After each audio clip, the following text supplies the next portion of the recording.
இது வந்து Saturday morning நான் கிளம்புறதா இருந்துச்சு. ஆனால் அதுக்கப்புறம் வந்துட்டு டைமு டிலே ஆகி ஈவினிங் ஒரு 5:00 போல் கிளம்புற மாதிரி சுச்சுவேஷன் ஆயிடுச்சு.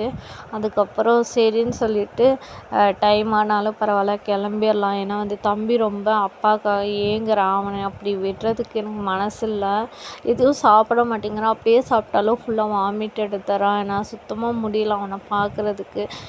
அதாவது வந்து இங்கே இருக்கும்போது அப்படி கிடையாது. ஆனால் அம்மா வீட்டுக்கு போனால் அப்போல்லாம் தெரியல குழந்தையா இருந்தான். இப்போ அவனுக்கு கொஞ்சம் கொஞ்சம் தெரியுது. இது வந்துட்டு அப்பா அதாவது வந்துட்டு கூட இருக்காங்க அப்படிங்கிற மாதிரி தெரியுது. ஆனால் சரி சொல்லிட்டு நானும் கிளம்பிட்டேன். ஆட்டோ வச்சு காந்திபுரம் வரைக்கும் போயிட்டோம். காந்திபுரத்துலேருந்து காரமடை பஸ் ஏறி போயிட்டு அப்புறம் அங்கேருந்து நாங்கள் வந்துட்டு ஆட்டோ பிடிச்சி போயிட்டோம். நான் வந்து பாவா கிட்ட சொல்லியிருந்தேன் 5 மணிக்கு நீ வந்துட்டு ஷிஃப்ட்டு முடிச்சுட்டு வந்துரு பாவா அப்படிங்கிற மாதிரி சொன்னேன். எனக்காக என்னோட பேச்சை நம்பி அவரும் ஷிஃப்ட்டு முடிச்சுட்டு வந்துட்டு எனக்காக வெயிட் பண்ணிட்டு இருந்தார். நான் கிளம்புனதே 5 மணிக்கு தான். வீட்டுக்கு போய் சேரும்போது 7-8 மணி ஆயிடுச்சு. அதுக்கடுத்து போனது வந்து எங்கள் அத்தை வந்து டிஃபன் செஞ்சு வச்சுருந்தாங்க. அடுத்து டிஃபன் சாப்பிட்டு அப்புறம் அம்மா வந்துட்டு இல்லை நான் கிளம்புறேன் அப்படிங்கிற மாதிரி சொல்லிவிட்டு அம்மா வந்துட்டு பாவா கூப்பிட்டு போய் விட்டுட்டாரு. பாய் டாட்டா.